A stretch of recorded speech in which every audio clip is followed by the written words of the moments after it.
कहते हैं कि देश का हर 100वां फौजी उत्तराखंड से आता है। 1948 के कबीलाई युद्ध से लेकर जब करगिल युद्ध हुआ उसमें भी अहम भूमिका निभाई और जो आंकड़ा कहते हैं कि 527 अगर लोग शहीद हुए उनमें से 74 जो शहीद थे वो उत्तराखंड के थे।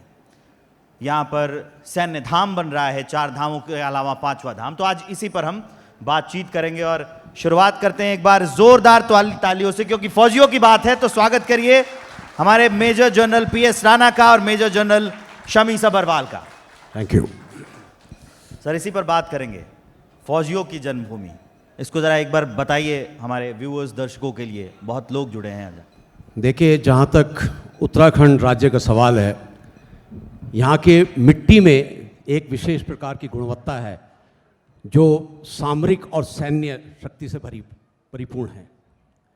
यदि हम अपने को महाभारत काल के दौरान ले जाते हैं तो हम पाएंगे कि महागुरु द्रोणाचार्य का आश्रम देहरादून में था, जहाँ पे वो पांडवों और कौरवों को सैन्य प्रशिक्षण देते थे। जब आज़ादी के से पहले भारतीय फौज के भारतीयकरण का विषय आया तो ऐसा विचार हुआ कि भारत के नौजवानों को प्रशिक्षण देने के लिए इंग्लैंड भेजा जाएगा सैंडहर्स्ट में, और उसके लिए कुछ नौजवान तैयार किए जाएंगे। तो 1922 में देहरादून में Prince of Wales Royal Military College की स्थापना हुई, जिसको आज के दिन में हम लोग राष्ट्रीय इंडियन मिलिट्री कॉलेज कहते हैं, RIMC। और उसके बाद में जब इस विषय ने और तूल पकड़ा तो 1932 में इंडियन मिलिट्री अकेडमी या भारतीय सैन्य अकेडमी की स्थापना भी देहरादून में हुई। भारत में अभी तक टोटल कुल मिलाकर 31 विक्टोरिया क्रॉस हुए हैं, जिसमें से 6 उत्तराखंड के हैं। मैं उस पर आने ही वाला था कि जब भी हम सेना की बात करते हैं तो समर्पण की भी बात करते हैं। समर्पण उत्तराखंड में देखा गया है सैनिकों में। जब भी सैनिक की बात करेंगे तो समर्पण की बात करेंगे। विक्टोरिया क्रॉस की जो आप बात कर रहे थे, तो जब 1914 में जब नेगी जी से कहा गया कि भाई क्या चाहिए, तो समर्पण इतना कि उन्होंने स्कूल मांग लिया। क्या किस्सा है सर वो? थोड़ा सा बैकग्राउंड देना जरूरी है कि Darwan Singh Negi actually he was the first recipient of Victoria cross in the Indian subcontinent. तो वो एक बड़ी, और वो उत्तराखंड चमोली डिस्ट्रिक्ट के थे।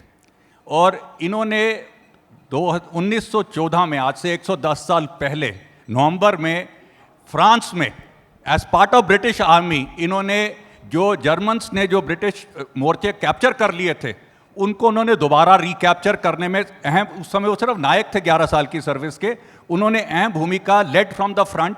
सिर पे 2 गोलियां लगी, हाथ पे लगा, उसके बावजूद उन्होंने विक्ट्री का सेहरा दिया। ये नवंबर एंड 1914 की बात है। दिसंबर 14 में जब उनको किंग जॉर्ज 5 विक्टोरिया क्रॉस सबसे पहला पेन उनको मिला था, तो उनसे पूछा गया कि बेटा तुमको क्या चाहिए। देखो, आज से 125 साल पहले उस समय लोग क्या मांगते थे? सर मुझे ज़मीन दे दो, मुझे पदवी दे दो, ज़मींदार बना दो, रायसा बना दो। और दरबान सिंह नेगी पता है क्या मांगते हैं? कहते हैं मेरा जो रुद्रप्रयाग ज़िला है वहाँ पर कोई अंग्रेजी मीडियम का स्कूल नहीं है, अगर आप एक इंग्लिश मीडियम स्कूल खुलवा दोगे तो मैं उसी में खुश हो जाऊँगा। ये एक जो भावना है ये हर किसी में नहीं होती।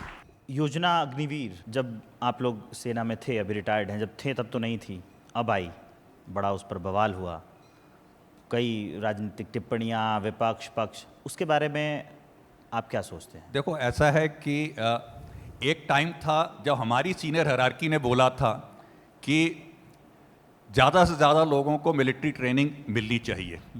ये काफ़ी पहले की बात थी, और हम कुछ एक फैक्ट्स को भूल जाते हैं कि you need a reserve army. अगर आप इजराइल को देखो, जब इनका युद्ध शुरू हुआ तो किसी ने सोचा नहीं था कि 1 साल हो जाएगा, लगभग 1 साल होने वाला है। रशिया यूक्रेन युद्ध को देख लो, अगर उसको भी आप देखो 2 साल हो गए हैं। और अगर आपके पास अग्निवीर ट्रेंड इन्वायरमेंट के अंदर हैं, हम ये नहीं कह सकते कि 71 की लड़ाई 13 दिन में ख़त्म हो गई तो आगे की लड़ाई भी 13 दिन या 25 दिन में ख़त्म हो जाएगी। मैं आपको यहाँ पे एक कारगिल वॉर का बताना चाहता हूँ कि जब कारगिल वॉर लगभग ख़त्म होने के एंड में थी, क्योंकि कारगिल वॉर में 155 मिलीमीटर एम्यूनेशन जो था वो सबसे ज़्यादा यूज़ हुआ था, क्योंकि that was the only effective weapon that time. और हम वॉर के एंड तक एमिनेशन खत्म होने वाला था। हमने जून उस 99 में साउथ अफ्रीका से एमिनेशन इंपोर्ट किया था, और अगर ये वॉर उस समय 3 महीने और चलती तो हमारे पास एमिनेशन नहीं होता। लेकिन आज we are in a state where we are actually exporting 155 millimetre ammunition to the other countries. उसी तरह से अगर आत्मनिर्भर भारत पे आऊंगा, अभी आप तो अग्निवीर पे अगर आप देखो, ये भी एक आत्मनिर्भर भारत का ही एक हिस्सा है, जिसके बीच में अगर आपके पास ट्रेंड डिसिप्लिन जिन्होंने 4 साल फौज में नौकरी करी है और बाहर हैं, अगर कल कोई ऐसी चीज होती है तो वो आपके पास एक रिजर्व के तौर पर अवेलेबल हैं। Let us look at it from that angle. बाकी जितनी भी छोटी छोटी चीजें हैं, देखो नई स्कीम है, टाइम लगेगा, कुछ अगर उसमें बदलाव होना है गवर्नमेंट करेगी, क्योंकि आफ्टर ऑल आर्म फोर्सेस उसके बारे में सीनियर हायरार्की उसके बारे में फीडबैक देगी। तो अग्निवीर को लेके जो बवाल हुआ था, अभी भी कई जगह जो छात्र थे वो भी आ गए थे प्रदर्शन करने के लिए, तो क्या लगता है सरकार समझा नहीं पाई थी कि योजना ही गलत है? देखिए, ऐसा है कि अग्निवीर में विषय वस्तु में बात करने से पहले मैं एक सामान्य ज्ञान की बात करूंगा कि जब भी कोई बदलाव होता है, कोई नई चीज़ आती है, तो हमेशा वो सर्वश्रेष्ठ नहीं होती है। जैसे मारुति कार आई तो पहले मारुति 800 आई, फिर एल्टो आई, फिर स्विफ्ट आई, फिर स्विफ्ट डिज़ायर आई। तो कोई भी सिस्टम पहले आता है वो संपूर्ण नहीं होता है। दूसरा ये है कि आदमी कभी भी किसी चीज़ से पूर्णतः संतुष्ट नहीं होता है। और तीसरा ये है कि अग्निवीर योजना लाने के पीछे कोई एकदम से बहुत जल्दी में लिया हुआ फैसला नहीं था। ये कई वर्षों से सोची समझी एक सुनियोजित योजना थी। हम किसी प्रकार से देश की युवा शक्ति को सैन्य प्रशिक्षण के लिए प्रोत्साहित करना चाहते थे। बहुत धन्यवाद। हमने thank you so much. Thank you. जैसे ही घड़ी का काटा दोपहर 2:30 पे आए, बबीता जी का दिल सास बहू साजिश के लिए मचल जाए। और ये है इनकी बहू, पूरे दिन ऑफिस की टेंशन हो जाए गॉन जब ये करें अपना फेवरेट शो फ्री टाइम पे ऑन।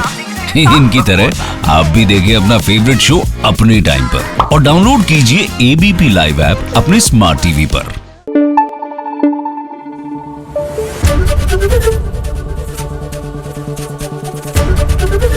एबीपी न्यूज आपको रखे आगे।